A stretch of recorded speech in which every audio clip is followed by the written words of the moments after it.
Part 1. Okay, so we've looked at all the theory, which just talks about shifting an equilibrium left and right based on what kind of stress you add to it. And that's great because that gives you an idea. Okay, I want to produce this more of this substance versus this substance, especially in like when we talked about the Haber process, because in industrial chemistry, which is a whole thing onto itself, you want to maximize what you're producing and minimize the cost. Okay, so it's good to know that, but you also need to know the math behind it because you want to minimize costs and maximize profit. All right, if you're a business person, or if you're just somebody in the lab that wants to drive a reaction a certain way. So we know that equilibrium is the rate of the forward reaction equals the rate of the reverse reaction. Okay. So we can write this, the rate of the forward reaction, we give it this small letter K. Okay, K forward. I'll call it KF or KFW or something. Times the concentration of the reactions. Because if the concentration of the reactants increases, the rate increases, right? So you have sort of a base rate, and if you increase these, you will increase the base rate, essentially. Okay? Then there's the reverse reaction, which is the rate of the reverse reaction times the concentration of those. If they go up, you're going to increase the rate. Now, in equilibrium, we know that the rate FW equals the rate of reverse. That's the definition of equilibrium. So if we're saying this K value it's called a proportionality constant. Doesn't really matter. Okay. If you go on in chemistry, you'll learn how to deal with all that kind of stuff, but we don't really care about it right now. So if the rate of the forward reaction is equal to the K times the concentrations, we can say K forward, lowercase k forward, FW, times A times B is equal to the lowercase k of the reverse reaction times concentration of X times concentration of Y. That's still not nice. So what we're going to do is we're going to divide off the K reverse and the concentrations of AB. So you're going to get K, not KW,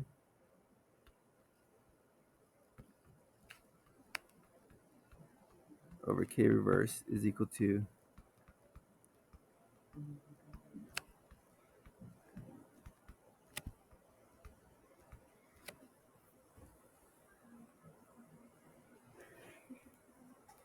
all we did was divide this off and divide these off. You have now a ratio. Okay. The K values here are constants. Okay. So if you have a constant divided by a constant, it's a Noah constant. Okay. So I did.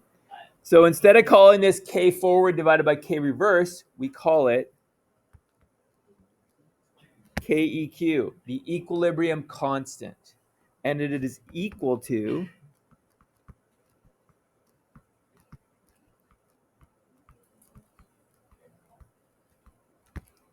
which is the concentration of the products divided by the concentration of the reactants.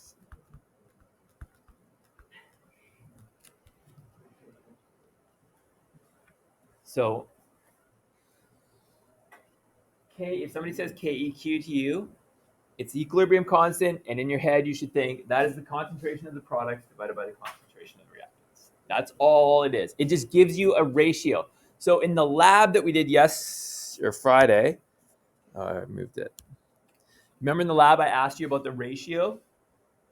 You were essentially looking at the KEQ value. So the KEQ will tell you If it's large, it'll tell you that the products are favored. If it's really small, it'll tell you that the reactants are favored. Okay? And based on this ratio. Now, if we have a reaction like this, 2A plus B goes to 3X, you can think of that as AA plus B goes to XXX. Okay? If you write that out as a KEQ expression, you get this. So it's the concentration of the products over the reactants. The concentration of the products is concentration of X times the concentration of X times the concentration of X over concentration of A, concentration of A, concentration of B. All right, I'm using this equation here to do that. Okay, does everybody follow my logic here? Okay, what's a shorter way to write these? Exponents. With exponents. So this is going to be the concentration of X cubed over the concentration of A squared times the concentration of B. What's the shortcut? This is our reaction. This is the KEQ expression. What's the shortcut? To go from here to here. The coefficients in the balanced equation become exponents in the KEQ expression. Students forget this all the time. Okay? And you will get every question wrong. So, well, it's on the next page. The coefficients in the balanced equation become exponents in the KEQ expression. So if you have this reaction, A to lowercase a, capital A, and I'm going to write a KEQ expression, it is going to be concentration of X to the power of X, concentration of Y to the power of Y, divided by concentration of A to the power of A, concentration of B to the power of B.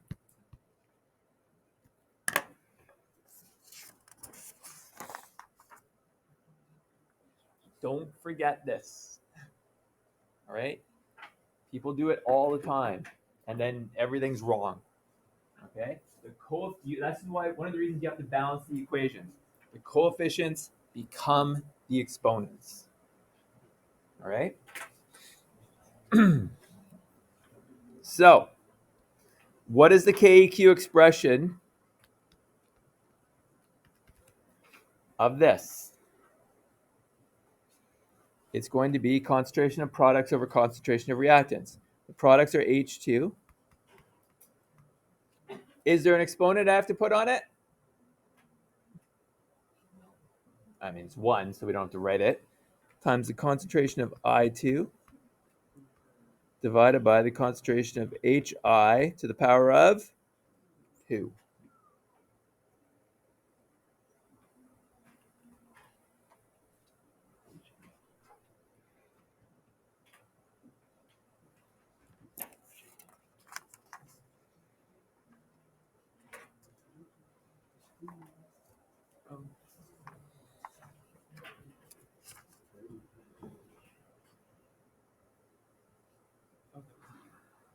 Okay, what about the next one?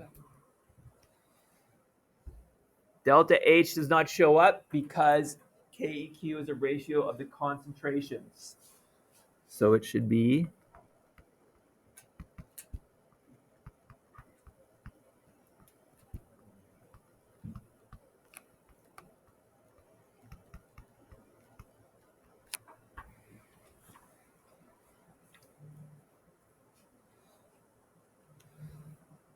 and then I want you to do C and D, please.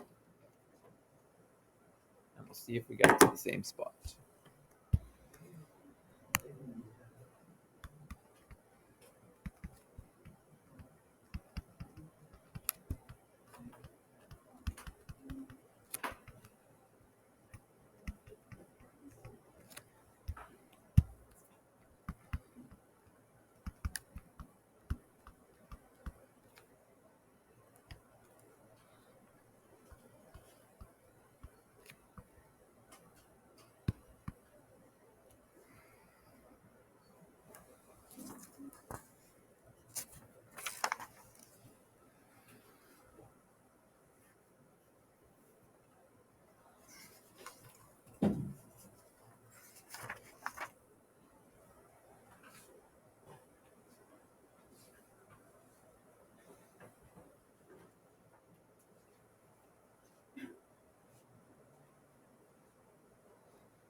Yeah. You tell me. What are we putting in here? What are these square brackets? Is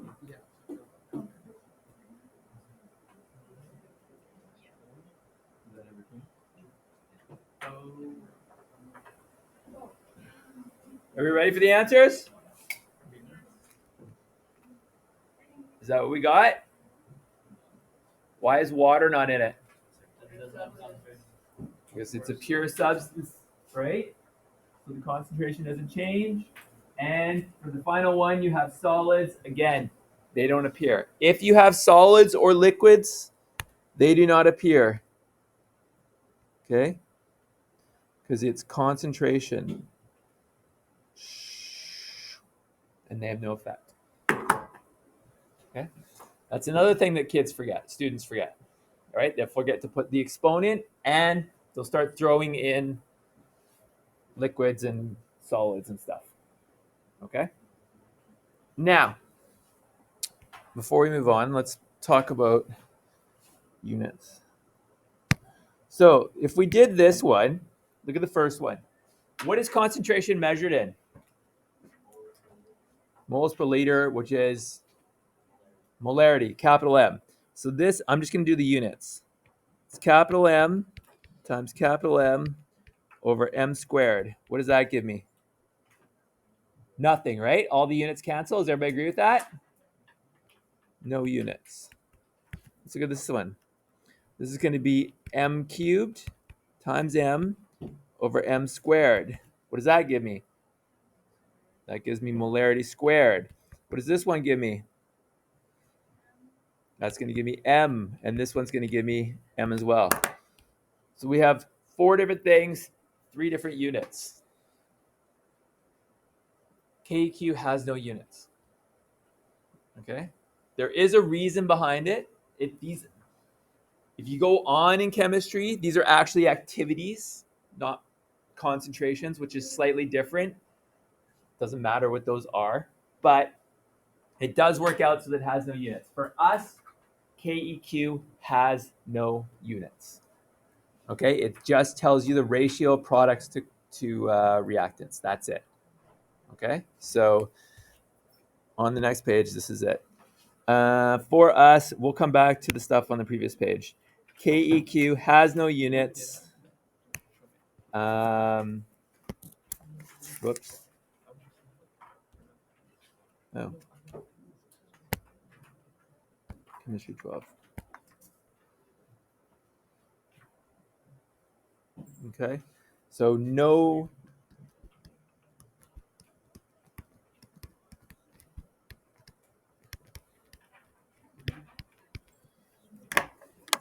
There is something called activities, like I talked about, but that's where you divide by a constant with the same units.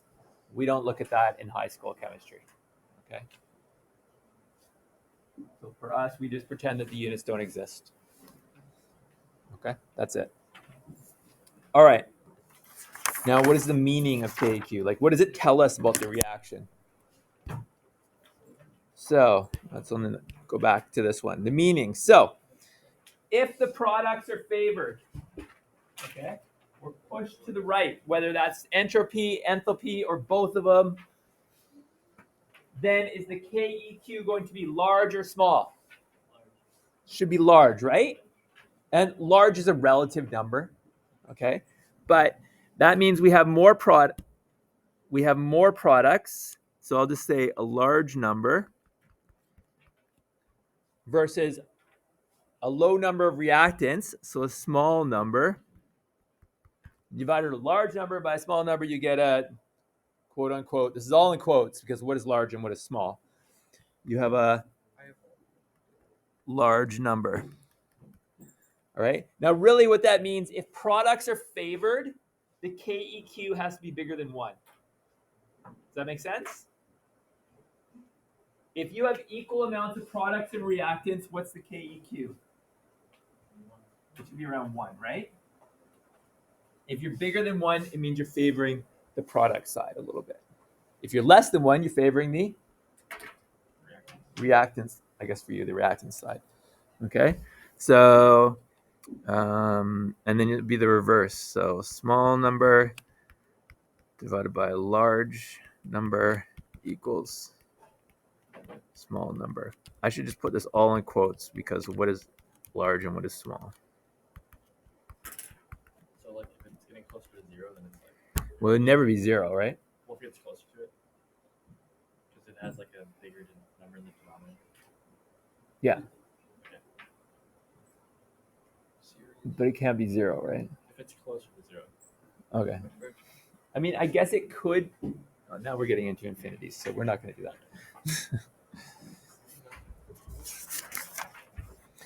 Okay, so can I flip the page?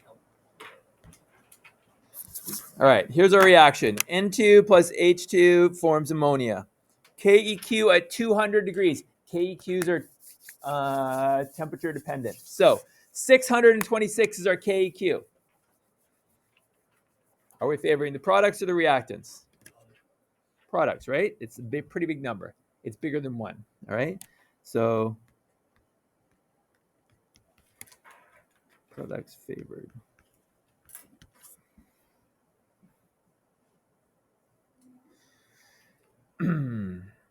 So 2NO2 goes to N2O4 at 55 degrees. KEQ is 1.2. What? Product slightly, right? Like a slight right. Okay. I'll just say slight right. So this gets into, I think we were talking about this the other day, which is more dominant. More entropy would be forcing it this way, but if you're heating it up, say, it's pushing it that way. So which wins, right? So it's pretty close at 55, but if you say this was an endothermic reaction, if you jacked up the temperature even more, it would push it further to the right. So KEQ, we'll look at that later, is going to be temperature dependent as well. That's why you have to give the temperature that the KEQ is at. What about the next one? KEQ is 1.8 times 10 to the 33.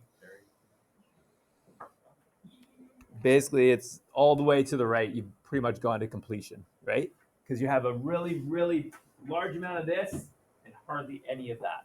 So it's gone far to the right.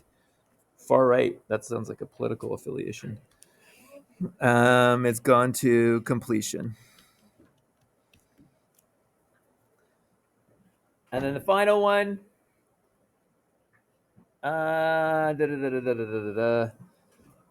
is 2.6 times 10 to the minus 9. Basically, nothing's happened. Right? It's mostly to the left. All right. Does that make sense? We're just talking about the ratio products over the ratio reactants. We're going to get into more of the math later on. Just remember when you're writing the KEQ expression, the coefficients become exponents, and it's always concentration of products over reactants. You never put in liquids, and you never put in solids. And delta H you ignore as well. Okay? All right. You can now answer the questions attached, please. Quiz is on Thursday. It's just all theory stuff.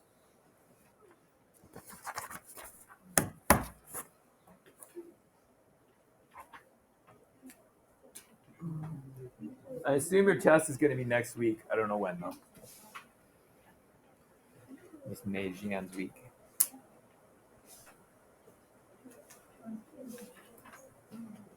Oh, yeah, I guess it's brutal. Yeah. Because someone challenged me. Can't back down. No.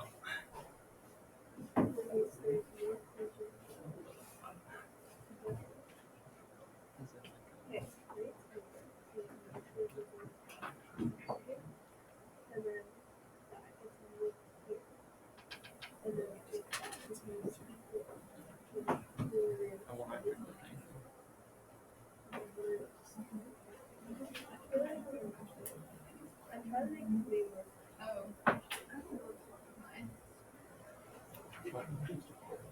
Are you just trying to sort stuff together? Yeah. Well, I'm not promoting it, but I know if you. No. Yeah. Not straightforward. Like,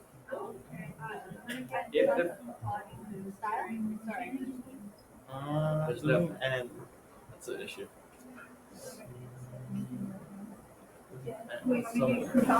Imagine there's a Y and something like that.